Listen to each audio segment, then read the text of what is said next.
thanking us because we done brought them great energy, great personality. They getting to know us in ways that other people would never see us. I never knew Jones would pull up in a car and talking that bullshit he was talking. Come on, man. I've been slick like this. He said the car talks to him. You nigga, put your seatbelt on. My car might talk to you. Bro, who would have thought Shav would be on a bridge and not ready to jump? He was there. Ass, man. Kill himself. What the fuck? I ain't never been suicidal. This nigga buddy went to Walmart and brought a bucket of paint. And niggas line is changed. My favorite color is red. Red paint. No, red hold sheet. on. I've been coming to this house for 20 years. When the fuck did you paint the walls red? In 20 years, how many times you been upstairs? I ain't been upstairs in like 10 years though. 10 years ago. Hey buddy, we need to come. Make that up. We need to bring the black light in your room and make sure ain't nothing around that ain't. Why the black light gotta go in my goddamn room? The black light underneath these tables and shit you keep popping up from underneath. Why do you keep popping up on shit? What was that TV? Yo, what did the TV What's that nigga that be popping up on the Predators and shit? This motherfucker popping up underneath tables all week. I know I seen that shit on 60 Seconds.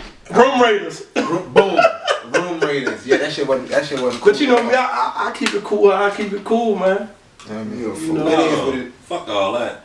That nigga really got butt ass naked. He shot a video, put that bitch on Facebook. I sleep with just Bruce. No, you was naked. Nigga, you said, you told us you had on a tank top as well. I sleep with Bruce and tank tops, but I took the tank top off. It was fucking up the picture. Too much information. Take 1 and take 2, it was kind of looking crazy. I said, fuck it, I've I been thought working you out. did it in 2 takes, and now we found out. No, I told y'all 3. I said 3 in the text, check the facts. I said 3. Alright. Fucked up the first 2, third, I got it on the money, and I won. Well, fuck it, we here. Close second. It is what it I is, said you man. second, man. No, you close second. You know what it is, man. Y'all know why we here, man. It's the undisputed, unparalleled, incomparable, the Unbiased podcast, man. My man, Biased Buddy. But I'm your host tonight. I'm in the anchor chair tonight. But it's the same vibe, just a different week. We kind of do that from time to time. You might know me as the $1 Million Man, Shav DiBiase. Tonight I'm Sentimental Shav, aka Shoulder Shrug Shav. If you saw the videos, man, y'all know what it is. Bite Lip Shav. Oh man, we giving it up, man. How y'all fellas feeling tonight, What's man? up, bro? It was good with I'm on the fence. You on the fence? My man, This nigga Shav was literally on the fence. On the fence. You know what it is, man. Shout out to the whole city of Annapolis too, man. We have to get that started off before we go anywhere, before we do anything. Man, the R&B 30-day challenge is taking off more than we could ever anticipate, man. Absolutely, I don't know how y'all absolutely. feel, but this is a beautiful thing, man. I personally want to thank everybody for their participation. Buddy, how you feel? Man, it's been beautiful, man. Ladies, I'm happy y'all finally joined in on the competition today. We need y'all support. The dudes is holding down. Everybody's having fun, man. The city's showing love. Me, man, you took it to a whole nother level today with the Aaron Hall joint, man. They call my boy Pop Up Made. If you haven't seen it, man, please go to all the social Chris medias, I man. call this nigga Toaster Made. Toaster strudel head. No, it's fun though. It helped, it let us show our personality and just that's what I do anyway. It don't need to be a camera. I'm gonna perform my song, Buddy, the same way. I didn't even know you was romantic till a couple hours ago. I'm not romantic, man, but I had to get in character. Sentiments of Shav. Yeah, so it's fun though. It's fun. Everybody participating and challenging our R&B knowledge. There's people posting songs and I'm like, I ain't even know that one. To my left, I don't know if we got Tantalizer Tay or Jones, man. That nigga that's two totally different. It's 12% Jones. New name. 12% Jones. Mr. 95.9. Jones Harvey. Steve Harvey Jones. Derek Jackson Jones. Alright, you gonna go too far now. That nigga be tripping. That nigga's been bashed. We do not support Derek Jackson at all. These views are brought to you by. I think it's just another way to show that us God's niggas the greatest of all time. we killing these niggas. Y'all see me pull up in the whip, told the girl to call and talk to her. Yeah, no, that was slick. The call talk more than her. Nigga, she ain't supposed to be talking. I'm trying to show her a new life. Right. Nigga. Talk to y'all 88%. I done took her from chick. The nuggets ain't chicken no more, they catfish. Catfish nuggets? Nah. I ain't even know catfish made nuggets. I don't even know, that just sounded good. I don't even know if that's true either. Somebody said that. Somebody said that. Catfish made it. I ain't even know catfish. Dion Cole said that shit. He said it. So, That's a lot of shit. they just show you, man, like, We still the greatest of all time. No, man, y'all. This another level up. Man, again, man, I thank everybody in the city of Annapolis, man, and beyond Annapolis, not at all. I mean, it's not just limited. If you on the social media of any of the four of us, if you any way connected, man, the 30-day R&B challenge, or as we call it, the Unbiased R&B off, man, it's the next big thing, man. It's just taking over everywhere. So, man, we continuing and keeping it going, and thank you for that. In other news, a lot of shit been going on since we talked to the people last. Definitely got to give a quick rest in peace to John Witherspoon, Pops. Absolutely, man. Living legend. No, damn sure he was a living legend. Shit, he was a living legend, though. He was. Nigga buddy fucked up, man. Pops was. Oh man, R.I.P. to the legend. When you think about Pops, though, man, like we all call him a legend, but it's funny because he never really had that leading role or that actual Hollywood #1 star position. So how did he get to that legend status? I mean, that's what I want y'all niggas tell me. Yo, Cause I asked Buddy the other day, like, why is this nigga a legend? He just like, the nigga just be like in the C- movies and on Wayne's Brothers. I didn't say that. You said that. Oh, well, let me answer. I said I asked you why. No, you did. Well, let me answer to the word why I think John Witherspoon a legend. I feel like he's probably been in movies since the 70s. The first movie I remember in is 5 Heartbeats. Classic movie. And it's mostly our culture. So when we say legend, we talking about our culture. It's like the Tyler Perry conversation. This is our culture that considers him a legend. I don't even know if he was ever been in like an all-white cast movie. I can't remember one. But if we look at our culture, every decade he's in a movie that we consider at least a cult classic. Fridays is Pops. The Wayans Bros, who I don't think that show got a lot of love when it was on air. But we all look at them repeats. That's a classic show, and he was a big part of that. Can I rebuttal that? Go for it. And in all those movies, the nigga got 3 minutes of screen time. No, he's in Friday way more than 3 minutes. But time I went in Friday. But time out. I ain't in no other movie. But time out. In all the Fridays, he's in more than 3 minutes, and more classics. Oh, no, the fuck they not. The first one is. The first two. That's a different conversation, but I think 2 and 3 is better than 1. Nigga, what? What? It's a different conversation. It's not a different conversation. We got no, because we can't do that to John Witherspoon. But that's why I feel like we can. What y'all really want to do on there? You know what? Nigga, what? We hit it. The second. I mean, if they want to go there, we can go there. Absolutely. I think that Chris Tucker performance is a little bit overblown. It's classic, but I think Mike Epps is genuinely way funny. And I smoke a lot of weed. That 2 and 3 is way fucking funnier than 1.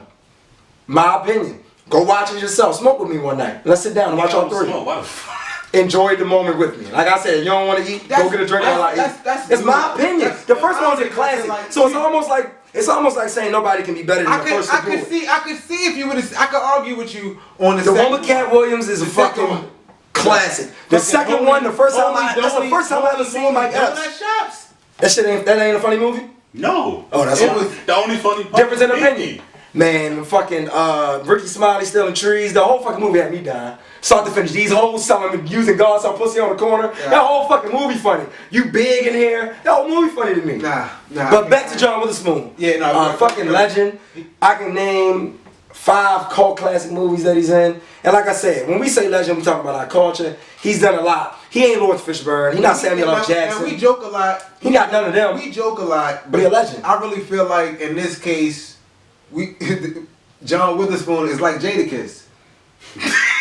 And I know it always come back to Kiss. Yeah, y'all be a Jadakiss fan. Y'all hard on that man. You know, we give Kiss a hard time. Y'all like him. No, but no, because this is the thing. Not you. He's great. He's great at what he do, and that's the thing about John Witherspoon. He might not have the numbers to substantiate him being called the greatest or excuse me, a legend, but I feel like he is in the simple fact of talent-wise. Like he got memorable lines. He got shit that I feel like is in the culture that will forever be attributed to him. Things that he could, as soon as you say it, bang, bang, bang. Bang, bang, bang. I got a question.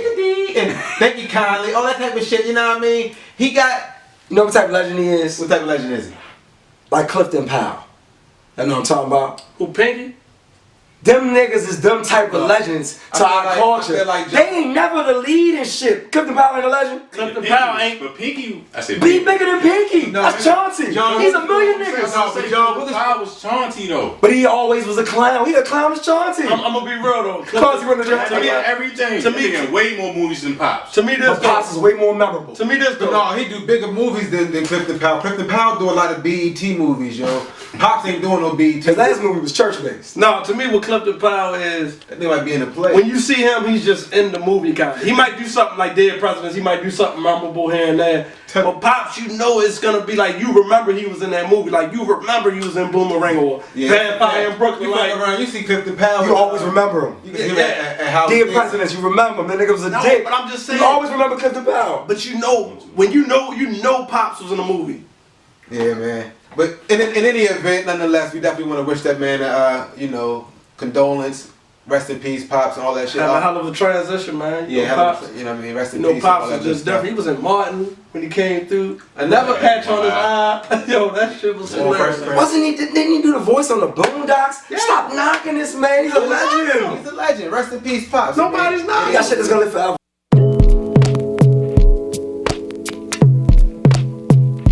What else? That's what makes you legendary. In other news this week, we gotta also give it up to the Washington Nationals, the World Series Nats. I don't know if anybody, y'all niggas watch baseball. Keep it. I do. Y'all watch I watched Game 7.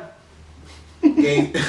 I watch certain games in the regular season. I watch all the playoffs. I would say during the year I follow baseball, like more so just like check the stats. I like to follow the Yankees and the Nationals actually, like follow the stats, see how Strasburg doing, see how Aaron Judge doing. Same. But I watch playoff baseball. I will Facts. Me say. too. Yeah, it's cool. Shout out It's to intense. diverse sports. No, yeah, man, it is what it is. Absolutely. What you mean by diverse sports? I watch tennis and golf, and y'all niggas don't But you took it as a personal shot. You admitted to watching Game 7 pounded the only. We nigga. said we like baseball playoffs. We watched the whole thing. You went off and y'all pounded. I do have a You serious watched Serena matches. No, but No, I watch tennis. I was fucking with you. I have a serious question though. In that vein, man, do y'all feel like to a point we watch and we get too serious about sports at any point? All the time. I don't. It's all the time. It's our life. We talk about what we No. love and like to talk about. It's the nature. Serious, To me, it's the serious nature. how? But when you no, and I say that I give it up, and usually I don't like to plug other podcasts and other celebrities and shit that. But I saw Trevor that really stuck with me. He said that in America, if we rooted for our politicians like we rooted for our sports teams, he felt like we could get a lot more progress made, and it kind of like made niggas feel a little small. Like we do kind of fantasize and be fanatics about sports, and that shit really in the grand scheme of things. I have a rebuttal to that state of mind, and to me it's bigger than sports. I look at that statement as saying that we rooted for our politicians like we root for sports teams. Sports teams, we look at something genuine that we enjoy, that you either wish you could play or wish you could do. Politics is a whole thing that we don't trust. Facts. So looking at that as, like, I get what Trevor Noah was trying to say, but it's a different type of feeling. We enjoy sports, and now you can bet on it. You can win, you can lose.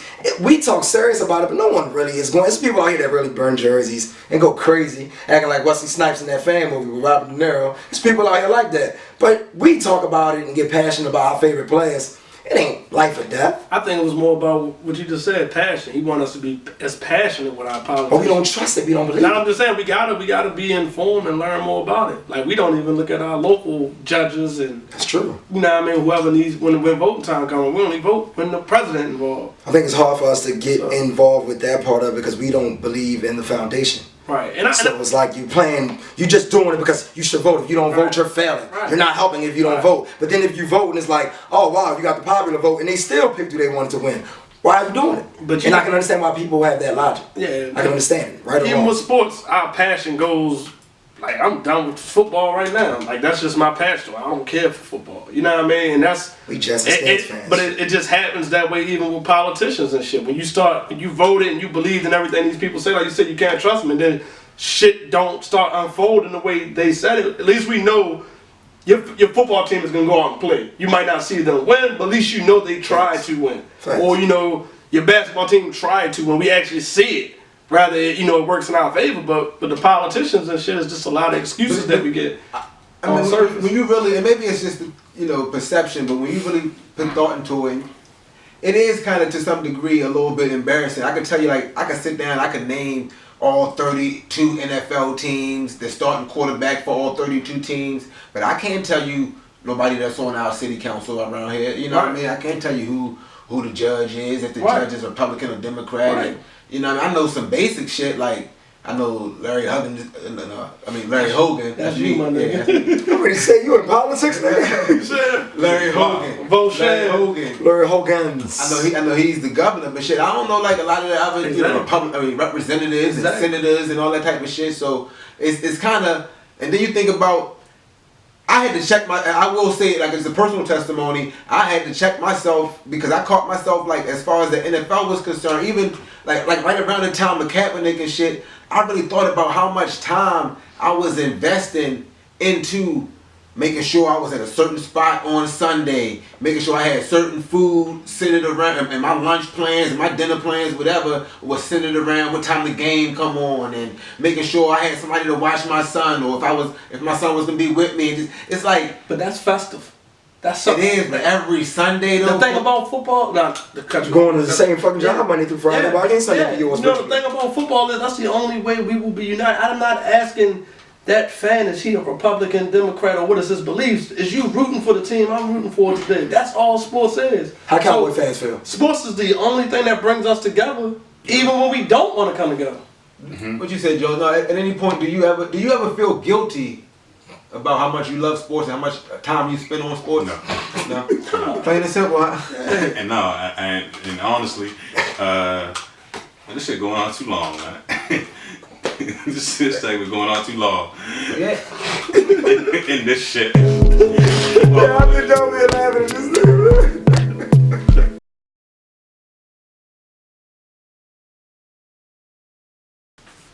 It's the Unbiased Podcast, man. Taking a deeper dive into a conversation we were having earlier. Obviously, we got social media lit right now with the R&B challenge. One thing that came to my mind that I wanted to ask, people always say that hip-hop is dead, rap music is dead, this new generation sucks, yada, yada, yada. But what would you think about R&B? Would you feel like R&B music? I feel like a lot of the picks that's coming through on this R&B challenge, it's a lot of old shit, a lot of 90s and even before 90s shit. What does that say about the current generation of R&B? Music is trash. Would you say it's trash? R&B been dead. First of all these niggas, they basically rapping on R&B beats. If they doing that, sometimes they don't even be R&B beats. They be on some. They be trying to recreate like puffy old style, and that shit don't be like R&B been dead since niggas stopped hating on music. You know when Jagged Edge came through, told nigga he can't love you like I do. So you never heard Marvin's Room? Huh? But that's not R&B music. That's an R&B song. Stop it, buddy. But he's not a great R&B artist. You're not gonna get into Drake. But aside from, would you consider that great R&B music? It's a good R&B song, yes. Marvin's Room is an R&B song. Is it the type of singing? Is he an R&B? Because I can't say the word like you said. I be saying something else. How the song got start? What? Fuck that. Oh my God. No, I think I just asked you to say Marvin's Room. Great R&B song. That nigga started saying Marvin's Room. What? How you tell me R&B songs got a song? Nigga, the Lottie Dow, Neyo. Neyo. That's the yeah. It ain't that type of R&B, no. Nah, but it's an R&B song for the present day culture. Like, I'm not gonna say R&B is dead. I think it's in a very, very healthy place, but it's not like that. So if you're judging it off of where it was at in the 70s, or Michael Jackson, which turned into pop music, or fucking Luther, which turned into whatever that turned into, which turned into our 90s R&B, which everybody called a golden era. But we agreed that that's a golden era of R&B? 1990s, right? But look at all the good music we got in the 2000s. We gonna ignore the Dreams and the Neos and all that great music that we got. I'm not saying 90s wasn't the gold. But they're not current. No, I'm going into today. Even when it comes to males, you can say Jacquees, Trey Songz. It's a lot of young up and coming dudes, but it's a lot of females killing the game. Snow Allegra, Ari Lennox dropped a great album this year. Summer Walker dropped a great album this year. I can go on and on. It's even like you said, a lot of us doing older songs. Talk with that LMA too, man. Fire, that was a year ago, but I like LMA joint. You feel me? And I like SZA. I know y'all didn't love it, but that Keep the Same Energy Tiana Taylor joint was dope. Even older R&B people that still making music. Like I never listened to, like y'all love the Joes and all of them. Yo, they still making music. I I don't listen to that shit. But I'm just saying that R&B still exists. It's just a lot more music. But it's hard to say it's dead. Like hip hop was never dead. But it just wasn't 90s no more. But people hate transitions. But you know the crazy thing about it, you just named a lot of women artists in Jacquees. It's not the men. To me, but he making good R&B music and he don't rap. But like he said that about niggas got rap and Trey Songz rap, Chris Brown rap. But we know the R&B artists. But to me, Chris Brown and Trey Songz is not current state of we grew up with them niggas. They was 2005. We grew up with them. So what about Jeremiah? What about Jeremiah don't make real. He hooks. Him and Ty Dolla $ign made a great album last year. My Time. Like I don't know what people listen to or not listen to. But yo, fire. Like yo, people putting out the music. But this the point. The music is there. But this the point. But this the point. It's fire for the moment. We're doing an R&B challenge right now where people are going to the 90s and the early 2000s to grab Neyo's first album, In My Own Words, and I can play shit like that. Song. But I'm saying Miguel is dope. Miguel is dope.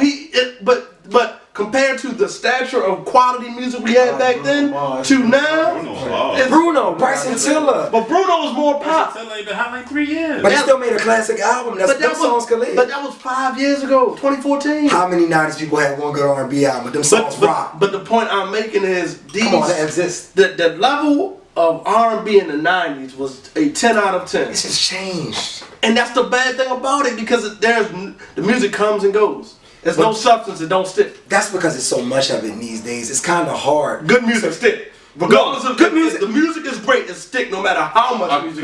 Can I ask you a question? Who, me? Yeah. Any of y'all. Yeah. What's the last R&B song you heard? You was like, damn, yo, going home get my girl for the day. We out of here. That Daniel Caesar joint. That bitch. I ain't even name him. No, that's. So the joint with her? No, the first joint. The one with him and her, or the one with Cali Euclid? The one with Cali Euclid, yeah. Fire. She's enough. The R&B, Georgia Smith, is so many. And the last song I heard, we're naming Chris Brown. I can say a Chris Brown song. Like a man song that made me want to go get my girl. Like I like the female music more right now in the R&B vibe. I went and got my girl just on the elevated trip. Like, let me go kick with my girl because this shit reminds me of her. You know, at times. So it's just like, give me a song from the era of music you like, and then I'll give you one from today. It's like give me an era like 90s, like a song. When you say a song today that make me, because I'm trying to think of a song. Because I don't think like that. No, I don't think like that when I hear music. Like music is to me is a feel. Like it could be literally like a reason I've made criticism of your X Factor choice and the challenge, but why I love it.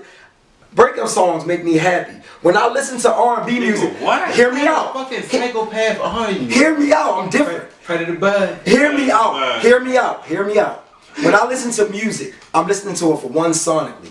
Then I'm taking in the lyrics and obviously what's it about. And then I'm listening to it to where certain songs just make me feel happy. To me, X Factor is a beautiful song. It don't make me feel like Wyclef and his wife and Lauren felt when I listen to that joint. That joint rock. I sing that joint like I'm in a happy relationship, even though I know it's about breakup. Might sound crazy. No, you weird as a motherfucker. I'm a little different. Yeah, but that's just how my mind works. So literally, every song y'all hear, what it's about, puts you in that mood. Literally. I mean, but it don't put you in the opposite mood. But it puts you in that mood. If it don't put you in that mood, it don't put you in the opposite mood. Where does it put you? You could be in the middle. You can just say. You can't be in the middle enjoying it. That's the thing about music. Music is usually relatable. Like that's the thing. Like you have to kind of relate to what the person is saying. But you taking the person's words and I'm not twisting any words. I'm saying I sing X Factor and I know it's about hurt, but I'm enjoying the song while I'm singing it. I'm not thinking about hurt. Right. I'm not in my mind like, yeah, that motherfucker hurt me. It makes you happy. Because I'm always happy. But keeping it on task, like who would we say, who could we say for this generation are the great vocalists? That's one. Now, granted, for great R&B, a nigga like Keith Sweat proved you don't have to be able to sing to be He's a great writer, though. And that's the point. You know, if you have a great written song, you don't have to be a strong vocalist. But other artists in that same era. What years we talking? Give me some years. I mean, whatever. You say this decade, I can't name nobody in the 2000s like Usher, Trey Songz, and them don't count. Chris Brown, them don't count. I mean, even if you was to put that in there, Neyo's the go to there. He wrote mostly all these songs. You know, Neyo to go to the 2000s. Neyo really did. If not him, Usher. Neyo wrote. Usher's to go to the 2000s. Usher got probably the best album, but Neyo wrote albums. Neyo wrote half of these songs. But also, Dream too. Who do you give credit to? But not really his songs. Jermaine Dupri writing Usher songs, not them. Yeah. But I'm saying, who do you give more credit to? The writer or the performer? The performer. I give it to the writer. We gonna give everybody credit. And I'm just saying. But most writers can't perform. Neyo does both. We're giving credit to the singer. The Neyo, writer gets Neyo credit. can sing. He can No, sing his no, no. ass I'm off. saying the writer. Performance. Neyo is a beast, but I'm saying I'm giving credit to the writer and the singer. But the general public and us, we're giving credit to the person that made us love the song. Yeah. The writer wrote it, but the singer made us love But it. that's on face value. Let's get. No, that's- when I you mean- talk about music, you talk about singer, writer. What concert you going to see? The Composer? writer or the show? I'm gonna go see. I like Neyo. I like Neyo. I've seen Usher before. No, I love Neyo. He's dope. I'm a big Neyo fan. I get your concept, but I'm just saying when Neyo does both, that has to elevate him some more. Elevates him above Usher to you? Yes. I ain't saying that. That's In what my eyes, and I me and you said- agree. I Usher. said- So I you said- say I Neyo, said we say Neyo. Usher. I say if not Neyo, then it's Usher. Like, So who you pick? Pick one. I had to pick one. Pick one. Usher made superstars. Man, Usher, my nigga. I can't even believe this is a fucking conversation. Me neither. I don't give a fuck with Neyo, bro. And that's the unique thing about it. And Neyo it's, beats. it's kind of like the Babyface syndrome. And how is Neyo a better writer than the Dream? But it's like the Babyface syndrome. Everybody loved all that 90s music till you found out Babyface wrote that Whitney Houston. He wrote that Bobby Brown. No, yeah, baby. They So still it's just love like, it. and he got bangers. It's like, damn, He face. ain't in the GOAT combo. Did people really ever take away from Michael Jackson because Quincy Jones wrote it? That's a part of No, R&B. Michael started writing that shit too. No, Mike writing too. Either way, we can't even say his name. He's muted. Hell no, he ain't. That's for But That nigga all Kelly the GOAT, man. Nigga, fuck But- y'all. but- Fuck all Hold that on, mute mate. shit. Them niggas did what they did. Fucked up people makes great decisions sometimes. Hold on. So that was the early 2000s, like 2010. So what's been going on since 2010 to Absolutely. Y'all didn't give me a chance to answer that. I definitely what can. male artists, It's R&B artists that dominate? We in that gray era. That gray area. I don't think so. I think we know who our R&B kings are right now. You can't really separate rappers from 37. Who?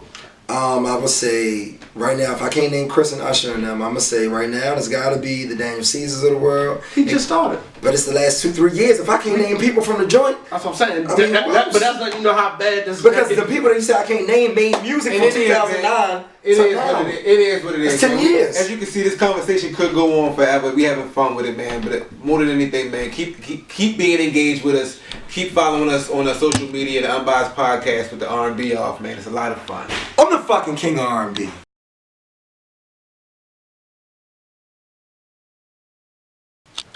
Bow, bow, bow. The Unbiased Podcast, man. We closing this R&B conversation out, man. Before we go any further, man, my man, 5K got a disclaimer for us, man. No. I mean, the disclaimer more or less is with all this R&B music and love making music and all this, like We are not responsible. we are not responsible for what happens if you hook up with somebody and somebody possibly gets pregnant.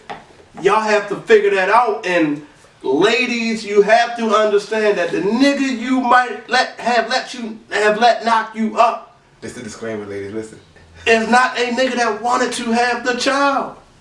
A lot of niggas is fucked up. I'm not saying it's not right, but you have to take in consideration before you put yourself in a 18-year argument and battle with a nigga because he didn't want to have a child with you. I'm not saying it's right. What you think, Jones? What you think, Shad? I feel like you have unprotected sex. The possibility is you can have a kid. The kid can actually be here. Facts. Now you can say, well, you wasn't ready to be a father, right? Fact. You can say corny shit like that. But why take 30 seconds of pleasure? Like, you don't want to be a father, nigga?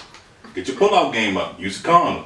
I don't know, nigga. Figure it out. But just don't get the bitch pregnant. I don't mean no harm though. But if you link up over a Facebook post of some R&B music and you end up hooking up and one thing lead to another, and then you find yourself pregnant with a person that you otherwise was not in a relationship with, Right. and in that circumstance, that man, I feel like that man should have some say in I don't. So Kiki Palmer. I don't know that man. Hold on. no, that man should have some say in Let whether me or finish not. this point. No, I don't. At the end of the day, it's her body. Facts. Like, she can make the decisions she want with her body. Now, you can say, well, I would like for you to get an abortion, but at the end of the day, nigga, you don't have no control over that. If the control you had was to not nutting her to have a baby. Figure it out then beforehand, you won't get to the part where you got to talk about If you got insurance to get abortion, or you need my $350, or whatever the case may, you won't have to worry about none of that. People get abortions on insurance. Yeah, that's for free, nigga. I don't want to be in that world. I had no idea. But the point, Because you ain't getting no pussy. but no, we not even get that. I'm not getting no abortion. Nah, I know you're getting some type of something. That's crazy. But the point I'm really making is I just don't want females to put themselves in a situation where like a 18-year Facebook But how fan. do you just blame it on them? No, I'm not blaming it on them, but I'm just saying you have to take into consideration that this nigga might not be shit. Niggas ain't been the shit. I mean, I know. I'm not telling them to do it, but it's just like. And I don't even want to reduce it just to that, because this is really a serious conversation that I feel like needs to be, approached with some, some real tact and because I don't want people to just think we up here bullshitting and just being full men and being meatheads and just right. Nah. But I legitimately feel like as you talk about children being created in circumstances outside of relationships, that's a touchy. It's a real situation, but it's a touchy situation. And it happens daily. It happens daily. It's a touchy situation, and it's not just that black and white to say, oh well, you had control of creating that baby. You shouldn't have. You shouldn't have shut the club up, and now you got to live with that for 8. This needs to be a conversation, and I feel like men need that whole pro-life, that pro-choice situation. I feel like the man's voice is discounted. He should have some say in what happens with that child, although it's her body, or again, she can have it. But if that man says from day one that he's not prepared to be a father or prepared to raise that child, you don't think he should have no say in that? And this was an accident that we was both responsible for. Right. The only thing I'm gonna say is, like you say, the man might not step up. He might not want to be a part of it. But I want women to know you have to prepare yourself for that anyway. Even if you have a man that's there, and you have to have yourself mentally prepared, like, how am I going to take in this situation by myself? So I think it's more of that, like, don't have a baby by a nigga that didn't want to have a baby or an ain't shit nigga and then expect him to be the greatest father on earth. I mean, no, what you're saying is true, right? Because, I mean, that does happen, even if it's against what I feel should happen. Right.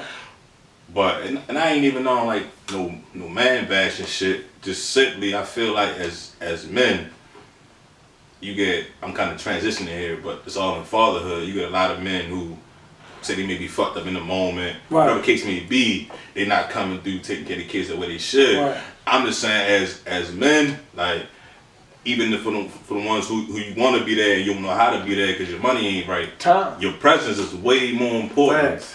Than any phone, shoes, clothes, toy that you can 100%. buy. Because when them kids turn 20, 21, 25, they're not going to remember them shoes you bought in 4th grade, 3rd grade.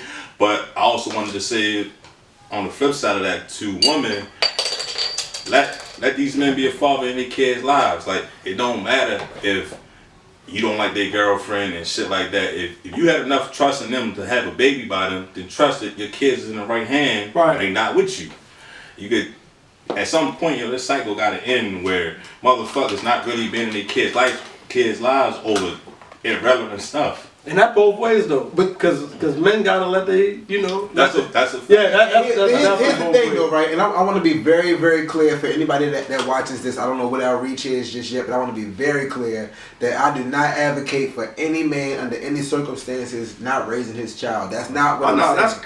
That's coward shit. Cowardly. That's coward shit. I would never co-sign that. Right. However, what I'm saying is I do feel like a male's perspective should be considered before that baby is ever even brought to life. It can't just be that black and white to say it's her body, so if she chooses to have that baby, you have to be responsible. Because there's so many circumstances that you could point to where it might not be that black and white. So for instance, if a female tells a man she's on birth control, yeah, but she lying and she trying to track she trying to trap him because he's a ball player or he a rap, he or whatever, and she lied to him and said she was on birth control or she couldn't get pregnant, whatever the case may be, and then she ends up still getting pregnant.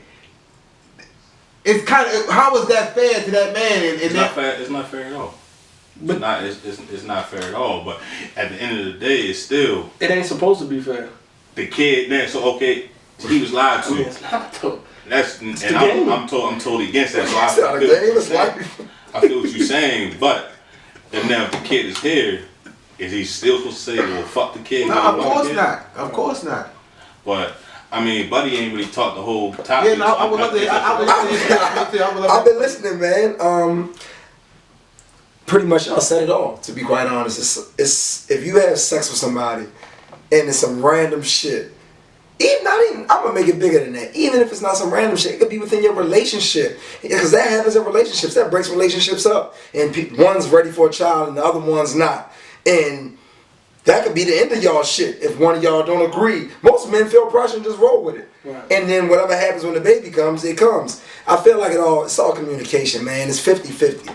Everything in a relationship is 50-50. Fuck the rules. Fuck what everybody believes in. 50-50. Kids, you're gonna expect me to take care of my son and my daughter just like you are as the mom. Then everything from the beginning of the sex process to whatever happens next is 50-50. Agree to disagree. This is the thing, though. Ask me a specific question. I'll give you an answer. Okay, so here's the thing. If a mother has a child, because we always say it's her body, right? Yeah. If a mother has a child, she can put that child up for adoption. Yes. From the day she's in the hospital, she can say, you know what, I don't want this child, I'll put it up for adoption. I can stop you right there. A man doesn't have that. A man does not have that same option to say, you know what, I'll put that child up for whatever reason. When he said I wasn't prepared to have a child with her, a man, but yeah, go ahead. Now I don't know, cause like I said, it's almost like the conversation we had about like not knowing about local politicians and shit. I'm not well versed in what I'm about to ask you, so I really don't know. It's not a funny question. If the child is born and has the male's last name and the mom says that she wants to put it up for abortion, he can't for abortion. Like you can do that. But that's pending. So he can't go to court or stop or say nothing at the moment that child's born with his last name. And I don't know, I'm really asking. I mean, do you know the answer to that? I don't think technically. Because you saying like so you telling me a child could be born, the father's present at birth, signs the birth certificate. When she's ready to leave the hospital with the baby, can just go put it up for abortion. He can't do nothing. I keep saying abortion. Put it up for adoption. He can't do nothing. But like really, that's wrong. But let me ask you a question. I think it's more of the process that he probably have to go to even prove that's his child. Even if you got to prove the process, no, but I'm just saying, still can do something about it. If you care enough, you gotta go through the steps. That's the crazy law system. It is what it is. Yeah, I'm just saying. The point I'm making is, when it just seems unfair to me. I already told you should be 50-50, so I kind of already answered your question. But during the whole pregnancy process, right, and decision making process to whether or not to bring this child to life, right, you saying it's all the woman's choice because it's her body. I didn't say that. I'm just saying, not you specifically, but I'm saying people say it's the woman's. But it really is. It's the woman. She fucking decides. A man can't tell her you have to have an abortion. I always thought that was about just abortion, though. And like when you say it's the woman's choice, because I always thought, and I could be wrong again, ignorant in this situation. I always thought that conversation was brought up when Republicans tried to say that they can't have abortions statewide. That's the dumbest fucking law in the world. At that point, that's the answer. It's their fucking body. There's no fucking way you can convince me that should happen. And I'm Catholic. Went to a Catholic school, Sunday school since the 4th grade. It's for real though, because my religion take that shit serious. It ain't too many black Catholics. White Caucasians, that's mostly Catholics, take this. Marley friends that I know take that shit serious. I personally don't believe in abortion, but if that's what the women want to do, I can kind of understand it. And that's as a Catholic. That's against my religion, totally.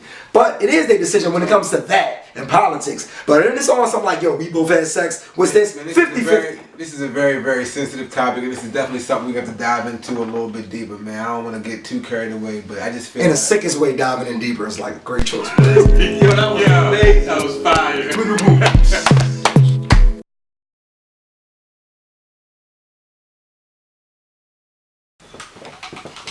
Moving. Shit. Well, my birds ain't coming out right now. Take your time. Hey, no. We good, man. We back at the Unbiased podcast, man. This reoccurring segment right here is, you know how we give it up. This is a segment where we give people their flowers while they still here with us. So you know how we do. We can do the R&B edition this time. And we can start off with Biased Bud, man. Who you got with your R&B? You know how we give it up. So while R&B is popping and buzzing, I gotta give it up to my favorite R&B singer of all time, Mr. Let It Burn himself, Usher Raymond, literally and physically. Shout out to my nigga, he beat that case, so all that fuck shit y'all be talking. We ain't hearing the nigga. You can get it my way on the 8701 at any time, nigga. Fuck that. That's my confession. Let them burn. Rock out. My confession. Yo. Well, Shane. look, I'm gonna go, man. You know how we give it up. Bet. I'm gonna give it up to my man Dave Hollister Oh, wow. for that one woman, man. I know it was tough for you to not go back and get that old thing, especially after you ain't seen her in 3 years. And it was funny running into her, but you know you gotta go home to your lady, It's man. so One funny, woman, man. Mr. Blackstreet. You. It Had to be 3 years. That was that shit. What you got, Chad? I'm gonna keep mine local, man. If you got any family that probably died or got married or something in the Annapolis area or surrounding areas, man, you probably had Craig Dobson come through and sing at your shit. So I want to give it up to him, man. You know how we give it up. Craig Dobson is the local legend, man. Yeah, yeah. Shout out to you, man. Plus you a vibe with a nigga, man. So Yeah, I remember them days back, Royal, man, seeing you and you hit me with the there's a ribbon in the sky. That joint, man. So yeah, shout out to you, man. Craig. Before you finish, because before this motherfucker go, can we get like a, y'all might say it's corny, can we get like a Bob with a road on 3? I'm tired of this gun shit. Can we get that real quick? On 3. Nothing? Alright, Bob with a road. Fuck on. Bywwater That's Road. the Greenbrier half of Bywwater Road. Oh, then you're gonna separate. Bro Jones, what's up, baby? Okay, so before I say what I gotta say, let me start off by saying we don't even know where Made is from. You don't know if he's from Bywaters, in town, parole, or the islands, as he said on Facebook yesterday. Somebody said Ken Island. So leave that nigga out of it. They got a big Bywaters up because the niggas ain't doing shit. God's niggas been the best. So in tune to According to other Gardens niggas, man. Yeah. So what? Stay in tune to who I am. You know, listen, you know how I give it up. I'm gonna give it up to somebody from Gardens. yeah, all these women out here singing. Brianna sing better than all these bitches. Yo. Brianna need to be Shout out Bree, man. You called still and stacking. man. You called still and stacking. Shout out to Bree, man. That was a legendary line. she's a beautiful singer, though. A nigga told me on the challenge, nigga said, yo, them Gardens niggas like family. I said, nigga, them Gardens niggas is family. Ain't no, they lived in one house all that shit. I swear to God. Whole neighborhood, a house. I swear to God. The neighborhood is one house. You outside, right? And all you hear is, hey, cuz. Hey, cuz. Y'all's not related. Nobody. But hey, but since we did that, you know how we give it up. Shout out to them people, man. Let's get our last words going, man. I'm gonna tell y'all, let me do my last words first, Last man. words, go ahead. I'm from the islands. And the island, man, is the reason why Stella got her groove back. Never forget that. What y'all got? Man, I'm gonna give you my last words, man. This is wisdom from Chev, man. I always tell people, man, the official drink of fall, man, half and half. But if you like me, man, half and half is really like a 60-40, heavy on the T side. I'm a heavy tea nigga myself. I don't know about you. Where you at, Last man? words from Chev, yeah. Oh man. Nice guys don't finish last. I'm great. Say what? Nice guys don't finish last. I'm great. How? You don't get no pussies. You gotta be last. You guys judge my pussy rate with shows. What men even do that? Nigga, you really told us in the group message that all y'all think about is sex. That's all I think about. We men, fuck we supposed to think about. I don't know, more than just your dick. Women, you get it. Finish your shit. Last words. Hang on, bud. My last words is, Stick said, hang out, bud. Friend zone, but listen, Bud, he hang out Bud, Predator Bud. How the same nigga y'all saying don't get no pussy a predator? It don't add up. No, because you ain't get the pussy. The nigga really made up a whole scenario to see the bitch. No, I didn't. I gave y'all a scenario. I gave y'all a scenario. we can't. Y'all don't know how to broaden your minds. No. Y'all, I don't give a fuck. What's on camera? Y'all don't know how to broaden your minds. Y'all took that the wrong way. Who? Nigga, you the one who No. said- I gave y'all a scenario and y'all took that as actual factual facts. When y'all say a bunch of bullshit and give each other the credit of the doubt, I'm the only nigga y'all holding to the judge stand. If you would I hand above everything. Episode 3, man. We out there on Unbiased Podcast. This nigga walks off.